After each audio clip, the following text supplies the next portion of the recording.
योभन्दा अघिल्लो क्लासमा हामीले बीबीएस 4th इयरको कमर्शियल बैंकिङ म्यानेजमेन्टको chapter 6 liquidity and reserve management अन्तर्गत रहेर फाइनल एक्जाममा सोधिएका ब्रिफ एन्सर क्वेसनको सल्भ गरेका थियौं। आज हामीले डिस्क्रिप्टिभ एन्सर क्वेसन फाइनल एक्जाममा सोधिएका क्वेसन बैंकबाट सोधिएका डिस्क्रिप्टिभ एन्सर क्वेसनहरू लिएर उपस्थित भएका छौं। भिडियो सुरु गर्नुभन्दा अगाडि एउटा सानो रिक्वेस्ट गर्न चाहन्छौं। यदि हाम्रो च्यानलमा नयाँ हुनुहुन्छ र भर्खरै हाम्रो भिडियोहरू हेर्दै हुनुहुन्छ भने च्यानल सब्स्क्राइब गरेर नजिकै रहेको बेल आइकन क्लिक गरिदिनु होला ताकि हामीले अपलोड गरेका यस्तै नयाँ भिडियोहरू चाहिँ नोटिफिकेसन मार्फत तपाईहरुलाई तुरुन्त प्राप्त होस् र तपाईहरुको पढाइ कार्यमा सहज रूपमा अगाडि बढोस् है। अब हामी सुरु गर्छौं डिस्क्रिप्टिभ एन्सर क्वेसन। यो पनि हामीलाई फाइनल एक्जाममा 2079 सालमै सोधेको छ। यो च्याप्टरबाट क्वेसन यस प्रकार रहेको छ, consider the following estimated loan and deposit of ABC bank for next 4 month period from February to May भन्यो है। एस्टिमेटेड लोन र डिपोजिट हामीलाई दिएको रहेछ एबीसी बैंकको फर नेक्स्ट 4 month पिरियड, 4 महिना पिरियडको दिएको रहेछ। के कहाँबाट सुरु भएको छ भन्दा फेब्रुअरीबाट सुरु भएर मे सम्मको दिएको छ। सबै रुपिजहरु दिएको चाहिँ मिलियनमा छ है भनेर क्वेसनले भन्यो। अब फर्दर क्वेसन हेरौँ त। अब हामीलाई के भनेको छ क्वेसन भने इन्ड अफ मन्थ भनेर हामीलाई दिएको छ 5 वटा महिना, जनवरी फेब्रुअरी मार्च अप्रिल मे दिएको छ है। फेब्रुअरी टु मे भने 4 वटा कुरा दिएको छ, 1 2 3 4 4 वटाको दिएको छ। अब हामीले चेन्ज इन निकाल्नु पर्ने भनेको त जुन एस्टिमेटेड लोन रिक्वायरमेन्ट अथवा एस्टिमेटेड लोन रिक्वायरमेन्ट चाहिँ हाम्रो के हुन्छ त भन्दा जनवरीको हुँदैन, किनभने जनवरीको हुनका लागि त हामीलाई डिसेम्बरको दिनु पर्थ्यो हैन। किनभने यसमा कस्तो चेन्ज आयो भन्दा त हामीले अगाडिको महिनासँग तुलना गर्ने हो नि त, त्यसकारणले गर्दाखेरि जनवरीको हाम्रो हुँदैन। त्यसकारणले यो ड्यास भयो, जम्मा 4 वटा महिनाको भन्न खोजेको क्या क्वेसनले। अनि यति दिएको छ हामीलाई यो लोन र डिपोजिटको कुरा। अब हामीलाई सुरुमा लोन दिएको छ, अब हामीले चेन्ज इन लोन गर्छौं, चेन्ज इन डिपोजिट गर्छौं, अनि लोनमा डिपोजिट नै घटाउँछौं। घटाउन चाहिँ है यो ख्याल गर्नु होला, लोनमा डिपोजिट नै घटाउँछौं। तर लोनमा डिपोजिट घटाउँदा पनि हामीलाई त्यहाँ सरप्लस भएको छ कि डिफिसिट भएको छ भन्ने कुरा चाहिँ चेन्ज इन डिपोजिटको भ्यालु हेर्छौं क्या। चेन्ज इन डिपोजिटको भ्यालु बढी छ भने त्यहाँनेर हामीलाई सरप्लस हो, त माइनसमै भए पनि त्यो सरप्लस हो। तर यदि चेन्ज इन लोनको भ्यालु चाहिँ बढी छ भने त्यो चाहिँ हाम्रो डिफिसिट नै हो हैन। चेन्ज इन लोनको भ्यालु बढी छ भने चाहिँ त्यो डिफिसिट नै हो, प्लसमा भए पनि त्यो डिफिसिट हुन्छ भन्ने कुरा हामीले लेखिदिन्छौँ होला। अनि using the sources and fund approach, यो sources and fund approach use गरेर चाहिँ estimate the liquidity need for the bank भन्दैछ। सोर्सेस एन्ड फन्ड एप्रोच भनेको चाहिँ change in deposit minus change in loan अथवा change in loan minus change in deposit गरेर हामीले निकाल्नु पर्ने हो क्या एस्टिमेटेड लिक्विडिटी नीड। अब अर्को चाहिँ हाम्रो अर्को के तरिकाले पनि निकाल्छौँ त हामीले भन्दाखेरि टोटल सप्लाई अफ लिक्विडिटी, मतलब टोटल सप्लाई अफ लिक्विडिटी अनि टोटल डिमान्ड फर लिक्विडिटी, त्यसको डिफरेन्स पनि हाम्रो के हुन्छ त, त्यो पनि हाम्रो एस्टिमेटेड चेन्ज इन लिक्विडिटी अथवा एस्टिमेटेड लिक्विडिटी रिक्वायरमेन्ट हुन्छ। अनि अर्को हाम्रो के हुन्छ त भन्दाखेरि हामीलाई पर्सेन्टेज दिएको हुन्छ, भलनरेबल फन्डको यति, भोलाटाइल लायबिलिटिजको यति, अनि त्यस पछाडि अर्को स्टेबल फन्डको यति % हैन। अनि त्यस पछाडि अर्को हाम्रो पोटेन्शियल लोन आउटस्ट्यान्डिङको चाहिँ यति % अथवा यति % भन्दैन, पोटेन्शियल लोन आउटस्ट्यान्डिङको चाहिँ 100% नै हुन्छ। त्योबाट पनि हामीले लिक्विडिटी नीड अथवा टोटल लिक्विडिटी रिक्वायरमेन्ट चाहिँ फाइन्ड गर्न सक्छौँ। तर हामीले यहाँ के गर्नुपर्ने छ त भन्दा sources and uses of fund एप्रोचबाट हामीले जुन लिक्विडिटी रिक्वायरमेन्ट निकाल्छौँ त्यसमा चाहिँ हामीले change in loan minus change in deposit अथवा change in deposit minus change in loan गर्ने, त्यो चाहिँ क्वेसनको नेचर अनुसार। सुरुमा लोन दिएको छ भने लोन माइनस डिपोजिट, तर लोन माइनस डिपोजिट गर्दै गर्दा पनि हामीले ख्याल चाहिँ के गर्नु पर्यो भन्दा डिपोजिटको चेन्ज इन डिपोजिटको भ्यालु बढी छ भने, चेन्ज इन डिपोजिटको भ्यालु बढी भइदियो भने हामीले के गर्छौँ त, त्यो बढी चेन्ज इन डिपोजिट भएको कारणले गर्दा हाम्रो त्यहाँ लिक्विडिटी रिक्वायरमेन्ट माइनसमै आए पनि त्यो चाहिँ हाम्रो के हुन्छ, लिक्विडिटी सरप्लस हुन्छ है भनेर हामीले अहिले भने डिसिजनको रूपमा लेखिदिन्छौँ ल। अब यसको सोलुसनहरू हेरौँ अनि त्यस पछाडि हामी थाहा पाइहाल्छौँ ल। Calculation of liquidity need by using sources and uses of fund approach भन्यो है। लिक्विडिटी नीड चाहिँ हामीले sources and uses of fund एप्रोचबाट क्यालकुलेसन गर्दैछौँ भन्यो। जनवरी फेब्रुअरी मार्च अप्रिल मे हाम्रो 5 वटा महिनाको दिएको थियो।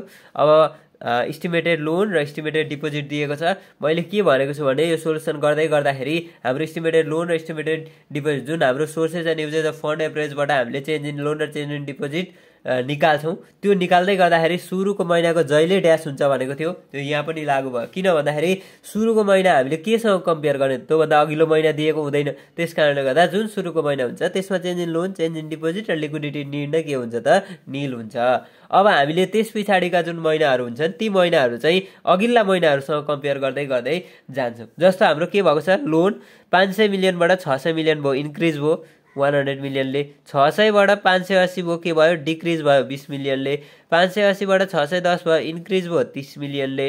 यो कसरी 30 मिलियनले भन्नुहुन्छ होला 610मा 580 घटाइदिने क्या। अघि के गर्यौँ 600मा 500 घटायौँ प्लस 100 आयो, 580मा 600 घटायौँ माइनस 20 आयो। अब 610मा 580 घटाउने प्रिभियस मन्थसँग कम्पेयर गर्ने भने नि त प्रिभियस मन्थसँग भनेपछि यसमा यो घटाइयो यसमा यो घटाइयो यसमा यो घटायो। अब 620मा 610 घटाउने 10 मिलियनले चाहिँ के हुन्छ इन्क्रिजै हुन्छ प्लसमा आयो है। अब यो किन मिलियन होला त भनेर म मिलियन भन्दैछु भन्दा क्वेसनमा भनेको थियो कि सबै रुपियाँहरू भएका चाहिँ मिलियनमा छन् है भनेको थियो। अब डिपोजिटको पनि एकचोटि हेरिदिइहालौँ 600बाट 650 भएको छ भनेपछि त्यो पनि बढ्यो 50 मिलियनले बढ्यो। 650बाट 590 भयो त्यो घट्यो हो घट्यो 60 मिलियनले। 590बाट 600 भयो 10 मिलियनले बढ्यो। 600बाट 640 भयो 40 मिलियनले के भयो त बढ्यो। अब यहाँ हेरौँ त change in loan minus change in deposit गर्दाखेरि हाम्रो लिक्विडिटी निड आउँछ। क्वेसनमा सुरुमा लोन दिएको छ भने लोनमा डिपोजिट नै घटाउने मैले अघि पनि भने। अब क्वेसनमा सुरुमा डिपोजिट दिएको थियो भने डिपोजिटमा लोनै घटाउनु पर्थ्यो। तर अब हामीले हेर्दै गर्दाखेरि यो घटाउँदाखेरि हामीले पहिला एन्सर निकाल्दिँदा केही फरक पर्दैन हामीले एन्सर निकाल्दिन्छौँ। जब हामी डिसिजन लेख्छौँ डिसिजन लेख्ने बेलामा यो चेन्ज इन डिपोजिट र चेन्ज इन लोनलाई हेर्ने मेन चेन्ज इन डिपोजिट बढी छ कि कम छ यति हेरेपछि हाम्रो डिसिजन पनि सजिलै लेख्न सक्छौँ। पहिला हामीले यो घटाउँ ल 100 अनि माइनस 50 यो 50 भइहाल्यो सिधै हाम्रो भ्यालु 100 रुपियाँमा 50 रुपियाँ ऋण छ भनौँ यो माइनस भयो चाहिँ माइनस 50 ऋण भयो भने 50 रुपियाँ हामीसँग चोखो बस्छ। अब यहाँ हेरौँ त माइनस 20 अनि माइनस 60। अब हेरौँ है माइनस 20 अनि फर्मुलाको माइनस है यो फर्मुलाको यो भनेको change in loan minus change in deposit हो त्यस कारणले यो फर्मुलाको माइनस अनि यो फेरि अलरेडी माइनस 60 छ भने माइनस 20 भयो अनि माइनस माइनसले के भयो प्लस भयो 60 भयो। अब प्लस 60 माइनस 20 गर्दाखेरि त 40 भ्यालु आयो नि त पोजिटिभमा आयो है। त्यस्तै गरेर 30 माइनस 10 गर्दा 20 भयो 10 माइनस 40 गर्दा माइनस 30 भयो। यो त सजिलो भइहाल्यो दुईटा माइनस हुँदा र यता सुरुको माइनस हुँदा उतापट्टिको प्लस हुँदा यो के हुन्छ अलिकति कन्फ्युज हुन्छ। तर यो क्लियर गर्नु होला कि फर्मुलाको माइनस छ उतापट्टि माइनस भयो भने त्यो फर्मुलाको माइनसले पल्लो माइनसलाई मल्टिप्लाई गर्छ प्लस हुन्छ अनि भ्यालु हामी तब मात्रै निकाल्छौँ ल। अब त्यस पछाडि अब के गर्छौँ त भन्दाखेरि अब यहाँ हामीले जेनरल बुझ्दा चाहिँ के सक्छौँ भने माइनस 20मा 60 माइनस 60 गर्दाखेरि माइनस 80 हुन्छ होला भन्ने हुन्छ नि त माइनस 20 माइनस 60 गर्दा। तर फर्मुलाको माइनस एउटा अनि यो माइनस एउटा हुँदाखेरि चाहिँ त्यहाँ प्लस हुन्छ क्या। अब हाम्रो यो त तीनटा प्लसमा आयो एउटा नेगेटिभ आयो तर अब हामीले डिसिजन के लेख्नुपर्छ भने यो नेगेटिभ आएको चाहिँ हाम्रो सरप्लस हो अरू यो पोजिटिभ आएको चाहिँ डिफिसिट हो। अब यो त ठ्याक्कै उल्टो भयो त किन यस्तो भयो होला हाम्रो एन्सरमा त फरक दिएको छ त एन्सरमा यो तीनटालाई चाहिँ माइनसमा दिएर यसलाई प्लसमा दिएको छ त भन्ने कुरा पनि हुन्छ। तर उनले चाहिँ अब एन्सरले चाहिँ के गर्न सक्छ क्वेसनको एन्सर बनाउनेले चाहिँ के गर्न सक्छ भने सुरुमा डिपोजिट राखिदिन्छौँ त्यस पछाडि लोन राखिदियो भने त हाम्रो एन्सर फेरि चेन्ज भयो नि त यो माइनसमै आयो यो प्लसमा आयो। तर अब हामीले मैले के भने सुरुमा लोन दिएको छ नि लोनै माइनस डिपोजिटै गर्ने सुरुमा डिपोजिट दिएको छ भने डिपोजिटमा लोनै गर्ने त्यो फरक परेन। डिसिजन लेख्ने बेलामा चाहिँ हामीले डिपोजिट हेर्ने र लोन हेर्ने। अब हेरौँ त यहाँ डिपोजिट चाहिँ 50 मिलियन छ लोन चाहिँ 100 मिलियन छ भने त्यहाँ हामीलाई पक्कै पनि लिक्विडिटी निड या पोजिटिभ नै आए पनि हामीलाई त्यहाँ के छ त डिफिसिट छ किनभने 50 मिलियन हाम्रो डिपोजिट भएको छ 100 मिलियन चाहिँ के गरेका छौँ त हामीले लोन प्रोभाइड गरेका छौँ भने के भयो यहाँ 50 मिलियन बराबरको घाटा भएको छ क्या। डिपोजिट भन्दा लोनको मात्रा बढी भयो भने त्यहाँ घाटा हुन्छ लिक्विडिटी डिफिसिट यो डिफिसिट रहेछ ल टी भनेर लेख्दै। अब 60 मिलियन यो माइनसमै छ है यो ल 60 मिलियन अब माइनस चाहिँ सानो भएको ठुलो हुन्छ यो पनि ख्याल गर्नु होला। जति माइनस सानो आयो त्यति यसले बढी डिपोजिट घाटा देखाउँछ डिपोजिट एकदमै कम देखाउँछ यसले चाहिँ लोन अलिकति डिपोजिटको तुलनामा बढी नै देखाउँछ किनभने यो जिरोको नजिक छ नि त जिरोको नजिक हुने चाहिँ फेरि यहाँ के हुन्छ नेगेटिभको चाहिँ जुन जिरोको नजिक छ त्यो बढी हुन्छ क्या। यसको पनि के छ त लोनको मात्रै बढी छ भनेपछि यहाँ पनि के भयो यो पनि डी रहेछ। डी भनेको के हो त डिफिसिट रहेछ। अब 10 मिलियन डिपोजिट छ 30 मिलियन लोन छ यहाँ पनि हाम्रो के रहेछ डिफिसिटै रहेछ।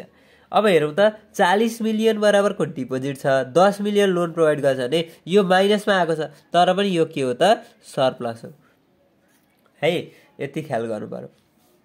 माइनसमा आएको छ सरप्लस लेख्यो, किन भन्दाखेरि डिपोजिट हेऱ्यौँ, डिपोजिट चाहिँ धेर छ लोनको तुलनामा भने त्यो चाहिँ सरप्लस हुन्छ। अब यहाँ भनेको छ the bank has the liquidity deficit during the month of February March and April. February March and अप्रिलमा चाहिँ के भएको छ डिफिसिट भएको छ, डी लेख्यो नि डिफिसिट ड्युरिङ। अनि as a result of decrease in deposit or increase in loan, हेर्नु भाइ, as a result of decrease in deposit, deposit घटेको कारणले होस् अथवा केसँग कम्पेयर गरेर लोनसँग कम्पेयर गर्दा लोन बढेको कारणले होस् अथवा दुईटै कारणले गर्दाखेरि चाहिँ हाम्रो के भन्न सक्छौँ भन्दाखेरि कि त यस्तो हुन्छ क्या, डिपोजिट बढेको कारण डिपोजिट घटेको कारणले भन्न पनि सक्यौँ, अनि लोन बढेको कारणले भन्न पनि सक्यौँ, अथवा डिपोजिट घटेको र लोन बढेको कारण, यो वी क्यान से बोथ हो भन्दाखेरि चाहिँ के हो त भन्दा डिपोजिट घटेको र लोन बढेको कारणले भनेर चाहिँ भन्न खोजेको क्या। यो बोथ भनेको चाहिँ यो डिपोजिट पनि घटेको लोन पनि बढेको कारणले गर्दा भन्न पनि भन्यौँ, अथवा डिपोजिट घटेको कारणले मात्रै भन्न पनि सक्यौँ र लोन बढेको कारणले मात्रै भन्न पनि सक्यौँ। कम्पेयर चाहिँ डिपोजिट र लोनमै गर्ने हो as compared to previous month. अघिल्लो महिनाहरूको चाहिँ डिपोजिट र लोनको चाहिँ घटेको र बढेको कुराले गर्दाखेरि हाम्रो के भएको रहेछ त यो डिफिसिट भएको रहेछ लिक्विडिटी। कुन कुन महिनामा? फेब्रुअरी मार्च र अप्रिलमा। यो डिपोजिट हेर्ने है मेन, यहाँ माइनस प्लसले फरक पारेन त्यस कारणले। अनि के गर्नु पर्यो त अब यस्तो अवस्थामा ब्याङ्क म्यानेजमेन्टले के गर्न सक्छ त भन्दाखेरि bank management should purchase the securities from the money market. अब मनी मार्केटबाट ल्याउने क्या अब यो पर्चेज गर्ने भनेको चाहिँ कसरी पर्चेज गर्छ त भन्दाखेरि उसले क्यास एन्ड मार्केटेबल सेक्युरिटिजहरूमा चाहिँ उसले के गरेको हुन्छ त सुरुमा लगानी गरेको हुन्छ। तिनै क्यास एन्ड मार्केटेबल सेक्युरिटिज यहाँनिर बाई इस्युइङ यो भन्न सक्छौँ है, by ISSUING issuing cash and marketable securities, cash नभनौँ न मार्केटेबल सेक्युरिटिज मात्रै भनौँ ल, मार्केटेबल सेक्युरिटिज एकदम कचाकुचुक भइरहेछ तर केही यो अरू डिसिजन नलेख्दा पनि हुन्छ क्या। द ब्याङ्क म्यानेजमेन्ट सुड बरो भन्दा पनि भयो अथवा पर्चेज भन्दा पनि भयो सेक्युरिटिज फ्रम द मनी मार्केटबाट जे होस् उसले त्यो फन्ड चाहिँ ल्याउनु पऱ्यो क्या। जति डिफिसिट भएको छ त्यो डिफिसिट घाटा पूर्ति गर्नको लागि चाहिँ उसले मनी मार्केटबाट के गर्नु पऱ्यो फन्ड ल्याउनु पऱ्यो। अब यो सर्ट टर्म बरोइङ छोटो समयावधिको लागि फिर सापट्टि लिएर पनि हुनसक्छ अथवा मार्केटेबल सेक्युरिटिजहरू बेचेर पनि हुनसक्छ क्या। त्यो ल्याउने त्यो जुन उसले फुलफिल गर्नको लागि डिफिसिट फुलफिल गर्नको लागि पैसा ल्याउँछ त्यो चाहिँ कसरी ल्याउँदो रहेछ त भन्दा एउटा सर्ट टर्म बरोइङबाट, अनि अर्को चाहिँ के गर्दो रहेछ मार्केटेबल सेक्युरिटिजहरू बेचेर पनि उसले त्यो डिफिसिटलाई फुलफिल गर्दो रहेछ। अब हावेभर तर पनि in the month of May, अब यो जुन मे महिना छ मे महिनामा bank has liquidity surplus, minus छ तर सरप्लस लेख्यो किन भन्दा डिपोजिटको पोर्सन चाहिँ लोनको तुलनामा के छ त बढी छ, लिक्विडिटी सरप्लस। द्याट टाइम यो समयमा चाहिँ उसले के गर्छ त भन्दा bank management should invest in money market securities, money market सेक्युरिटिजहरूमा चाहिँ के गर्छ उसले लगानी गर्छ। जस्तै कि ट्रेजरी बिलमा गर्यो होइन, ट्रेजरी बिलमा गर्यो। अनि त्यस पछाडि अर्को केमा गर्ला त भन्दाखेरि अरू जुन मनी मार्केट सेक्युरिटिज जुन मनी मार्केटमा चाहिँ मुद्रा बजारमा चाहिँ के हुन्छ त भन्दाखेरि अरू सेक्युरिटिजहरू हुन्छन् त्यस्ता सेक्युरिटिजहरू जुन नाफा दिने प्रकृतिका सेक्युरिटिजहरूमा चाहिँ उसले के गर्छ लगानी गर्न सक्छ है। ट्रेजरी बिलमा गर्न सक्यो गभर्मेन्टले इस्यु गरेको, त्यस पछाडि मनी मार्केटमा इस्यु भएका जुन सम्पत्तिहरू हुन्छन् सेक्युरिटिजहरू हुन्छन् त्यस्तामा लगानी गर्न सक्छ किनभने उसँग बढी पर्याप्त मात्रामा हुन्छ क्या। 10 मिलियन लोन दिएर पनि बाँकी रहेको 30 मिलियन उसलाई के छ त सरप्लस छ। त्यो 30 मिलियन बराबरको अब 30 मिलियनमा 5 मिलियन उसले राख्यो अरे भइभरि आउँदाखेरि कसैलाई चाहिँ लोनै प्रोभाइड गर्नु छ भनेर 5 मिलियन राख्यो भने 25 मिलियन त उसँग फन्ड एक्सेस भयो नि त। त्यो एक्सेस फन्डलाई चाहिँ आइडल क्यासको रूपमा राख्नुको सट्टा उसले के गर्छ त भन्दाखेरि मनी मार्केटहरूमा के गर्छ लगानी गर्छ। मनी मार्केट सेक्युरिटिजमा लगानी गरेपछि के हुन्छ त्यसबाट पनि उसले के पाउँछ रिटर्न पाउँछ। यसरी चाहिँ ब्याङ्क राम्रो तरिकाले चल्छ क्या, उसको लिक्विडिटी पनि राम्रो भइहाल्यो होइन। लिक्विडिटी सरप्लस भएको कारणले चाहिँ उसले के गर्छ भने अरू जति सरप्लस भएको हुन्छ आइडल क्यास राख्नुको सट्टामा उसले मनी मार्केट सेक्युरिटिजमा गर्छ, ट्रेजरी बिलमा गर्छ, त्यसबाट पनि उसले इन्कम गरिरहेको हुन्छ। यता लोन प्रोभाइड गरेको बापत पनि इन्कम कमाइरहेको हुन्छ। यसरी चाहिँ के हुन्छ ब्याङ्क स्टेबल स्ट्रङ पनि हुन्छ, उसको पर्फर्मेन्स पनि राम्रो हुँदै जान्छ। यो हाम्रो 2079 सालमा सोधेको क्वेसन थियो, यो सक्यो ल। अब हामी अर्को क्वेसन हेर्छौँ 2076 सालमा सोधेको क्वेसन छ। क्वेसनले के भन्दैछ भने ABC bank is expected to have liquidity surplus next month of rupees 500 million with a probability of 30% भन्यो क्या। एबिसी बैंक लिमिटेडले चाहिँ एक्सेप्टेड लिक्विडिटी सर्प्लस हुन्छ अब आउँदा महिनामा भन्दैछ 500 million with probability 30%। 500 million liquidity surplus हुने रहेछ जसको प्रोबेबिलिटी चाहिँ 30% छ अरे। त्यस पछाडि 650 मिलियन हुने रहेछ उसको प्रोबेबिलिटी चाहिँ कति रहेछ 20% रहेछ। यो लिक्विडिटी सर्प्लसको कुरा हो। अब लिक्विडिटी डिफिसिटतिर चाहिँ के छ अरे त भन्दा 600 मिलियन डिफिसिट हुने रहेछ विथ प्रोबेबिलिटी 40% प्रोबेबिलिटीको।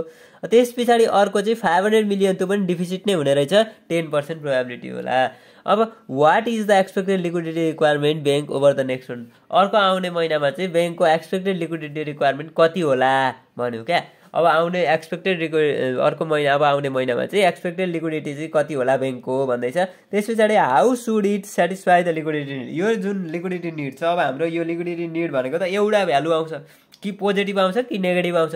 कि पोजिटिभ आयो भने हाम्रो के हुन्छ त भन्दाखेरि सर्प्लस हुन्छ अनि नेगेटिभ आयो भने के हुन्छ त डिफिसिट हुन्छ। अब यो त हाम्रो युज एन्ड फन्ड एप्रोचको जस्तो लोनमा डिपोजिट घटाएको पनि होइन हैन, अनि त्यस पछाडि डिपोजिटमा लोन घटाएको पनि होइन। यो त फरक हो नि त। किन फरक हो त भन्दाखेरि हामीले यहाँ के गर्छौँ त भन्दा प्रोबेबिलिटीसँग मल्टिप्लाई गरेर राख्छौँ अनि मल्टिप्लाई गरेको भ्यालुहरू जोड्छौँ। यदि पोजिटिभ आयो भने त्यो लिक्विडिटी सर्प्लस भयो, नेगेटिभ आयो भने लिक्विडिटी डिफिसिट भयो। अब लिक्विडिटी सर्प्लस हुँदा के गर्ने मैले अघि पनि भनिसकेँ। लिक्विडिटी सर्प्लस भएको केसमा चाहिँ आइडल क्यास राख्नुको सट्टामा के गर्छ त बैंकले मनी मार्केट सेक्युरिटिजहरू ट्रेजरी बिलहरूमा चाहिँ के गर्छ उसले इन्भेस्ट गर्छ, त्यसबाट पनि के गर्छ रिटर्न प्राप्त गर्छ। यदि अब उसँग चाहिँ लिक्विडिटी डिफिसिट भयो घाटा भयो हैन, तरलता चाहिँ उसँग कमी भयो भने उसले के गर्छ भने तिनै मनी मार्केटबाट चाहिँ के गर्छ त बरो गर्छ, सापट्टि लिन्छ। सर्ट टर्म पिरियडको लागि सापट लिन्छ अथवा सर्ट टर्म बरोइङ गर्छ। अथवा भएन उसले जुन त्यो अघि मैले भने नि त्यो मनी मार्केट सेक्युरिटिजहरू ट्रेजरी बिलहरूमा उसले लगानी गरेको हुन्छ त्यो लगानी गरेको सेयर चाहिँ उसले इस्यु गरिदिन्छ, बेच्छ। इस्यु गरेर चाहिँ त्यो जुन जति बराबरको घाटा भएको छ त्यो घाटा पूर्ति गर्ने गर्छ। यसरी चाहिँ हामीले थ्योरिटिकल्ली बुझ्यौँ भने अनि त्यो लेख्न पनि सजिलो हुन्छ क्या, हामीलाई डिसिजन लेख्न पनि सजिलो हुन्छ। घाटा भयो भने बरो गर्छ, मनी मार्केटबाटै ल्याउने हो बरो गर्छ। अथवा उसका क्यास जुन मार्केटेबल सेक्युरिटिज हुन्छन् उसले बजारमा लगानी गरेका जुन सम्पत्तिहरू हुन्छन् ती सम्पत्तिहरू इस्यु गरेर अथवा बेचेर हुन्छ उसले घाटा पूर्ति गर्छ। यदि उसलाई नाफा भयो लिक्विडिटी सर्प्लस भयो भने त्यही सर्प्लस भएको बराबरको रकम चाहिँ उसले के गर्छ तिनै मनी मार्केट सेक्युरिटिजहरूमा गएर लगानी गर्छ, ट्रेजरी बिलहरू चाहिँ खरिद गर्छ। यति भन्दैपछि सकिहाल्छ ल, यो पनि हामी हेरिहालौँ ल। एक्सपेक्टेड लिक्विडिटी रिक्वायरमेन्ट भन्यो, हाम्रो लिक्विडिटी सर्प्लस र डिफिसिटको कुरा गरेको छ। पहिलो दुईवटा इन्फर्मेसन दिएको थियो सर्प्लसको, त्यसमा प्रोबेबिलिटी एउटा 30% थियो एउटा 20% थियो। यसलाई हामीले डेसिमल फर्ममा राख्यौँ त भनेर भन्दाखेरि यदि प्रोबेबिलिटी चाहिँ हामीलाई पर्सेन्ट जम्मै प्रोबेबिलिटीको टोटल भ्यालु भनेको हाम्रो 100% हुन्छ। 100% को मतलब 1 हुन्छ अनि 1 पुर्याउनको लागि चाहिँ यहाँ के छ त 0.3 प्लस 0.2 ले कति हुन्छ 0.5 हुन्छ। 0.5 र 0.4 अनि 0.1 ले 1 हुन्छ क्या। यसको टोटल चाहिँ कति हुन्छ 1 हुन्छ। 1 भनेको के हो त 100%, यो भनेको 30%। यसलाई चाहिँ पोइन्टमा राख्दाखेरि हामीलाई सजिलो क्या। 500 इन्टु 30% गर्नु भन्दा त 500 इन्टु 0.3 गर्न सजिलो भयो नि त। 30 अनि पर्सेन्ट लेख्न अब अप्ठ्यारो हुन्छ, यसलाई डेसिमल फर्ममा राख्यो भने क्याल्कुलेसन गर्न सजिलो हुन्छ भनेर राखेको होला। 0.3 इन्टु 500 भनेको 150, यो पोजिटिभ आयो किनभने यहाँ सरप्लस थियो। 650 इन्टु 0.2 गर्दाखेरि 130 आयो, यो पनि पोजिटिभ छ। पोजिटिभ यहाँ किन आयो भने यहाँ लिक्विडिटी सरप्लस थियो। अब हाम्रा जुन दुईटा छन् ती चाहिँ लिक्विडिटी नेगेटिभ छन् अथवा लिक्विडिटी डिफिसिट छन्। त्यसको पर्सेन्टेज अथवा प्रोबेबिलिटी कति छ त 40% र 10% छ भनेको 600 इन्टु 0.4 भनेको 240 मिलियन, यो नेगेटिभ भयो किन भन्दा यहाँ डिफिसिट थियो। अनि 500 इन्टु 0.1 भनेको 50 मिलियन, यो पनि नेगेटिभ भयो। अब यो टोटल सम गरिदिने 150 र 130 ले कति भयो 280 भयो। यहाँ 240 र 240 र 50 ले 290 भने 280 माइनस 290 गर्दा के भयो त भन्दाखेरि नेगेटिभ 10 मिलियन बराबरको आयो। अब नेगेटिभ 10 मिलियन बराबरको आउँदाखेरि चाहिँ के गर्ने भने द बैंक, अब के भनेको थियो त क्वेसनले लास्टमा भन्दाखेरि यहाँ भनेको छ नि how should it satisfy the liquidity. यो लिक्विडिटी निड सेटिस्फाई गर्नको लागि चाहिँ बैंकले के गर्न सक्छ, के गर्नुपर्छ भन्दैछ। The bank has expected liquidity deficit of rupees 10 million. बैंकसँग चाहिँ के भयो त लिक्विडिटी डिफिसिट भयो 10 मिलियन बराबरको नेक्स्ट मन्थ, त्यो जुन नयाँ महिनाको लागि भनेको थियो नि त आउँदो महिनामा चाहिँ यो यति हुने रहेछ, एक्सपेक्टेड चाहिँ यति हुने रहेछ, हामीले एक्सपेक्ट गरेको हाम्रो आउँदो महिनामा त हामीले त त्यो प्रेडिक्ट त गर्ने हो। त्यो प्रेडिक्ट गर्दाखेरि चाहिँ 10 मिलियन बराबरको चाहिँ उसलाई के हुने रहेछ त डिफिसिट हुने रहेछ। To satisfy the liquidity need, यो लिक्विडिटी निडलाई सेटिस्फाई गर्नको लागि चाहिँ the bank management should borrow the short term fund, money मार्केटबाट सर्ट टर्म फन्ड ल्याउन पनि सक्यो, अथवा सेल द मार्केटेबल सेक्युरिटी, उसले जुन बजारयोग्य सम्पत्तिहरू अथवा भनौँ न जुन ती मनी मार्केटहरूमा लगानी गरेका उसले सम्पत्तिहरू छन् जुन एक्सेस हुँदाखेरि क्या लिक्विडिटी सरप्लस र डिफिसिट त भइरहने हो नि त। लिक्विडिटी सरप्लस भएको बेलामा चाहिँ जुन उसले लगानी गरेका हुन्छन् ती मनी मार्केट सेक्युरिटिजहरूमा, ट्रेजरी बिलहरूमा, ती ट्रेजरी बिल मनी मार्केट सेक्युरिटिजहरू बेचिदियो भने पनि उसले के गर्न सक्यो त यो डिफिसिटलाई चाहिँ मेन्टेन गर्न सक्यो अथवा फुलफिल गर्न सक्यो। यसरी हाम्रो यो सोल्युसन पनि सकिन्छ। हामीले यो क्लासमा चाहिँ 2079 सालमा सोधेको र 2076 सालमा सोधेको डिस्क्रिप्टिभ एन्सर क्वेसनको 2टा क्वेसन सल्भ गऱ्यौँ। तपाईँलाई यो भिडियो कस्तो लाग्यो? भिडियो मन परेमा भिडियो लाइक गरिदिनु होला, च्यानल सब्सक्राइब गरिदिनु होला र नजिकै रहेको बेल आइकन पनि क्लिक गर्न नबिर्सिनु होला। हस्, थ्याङ्क यू।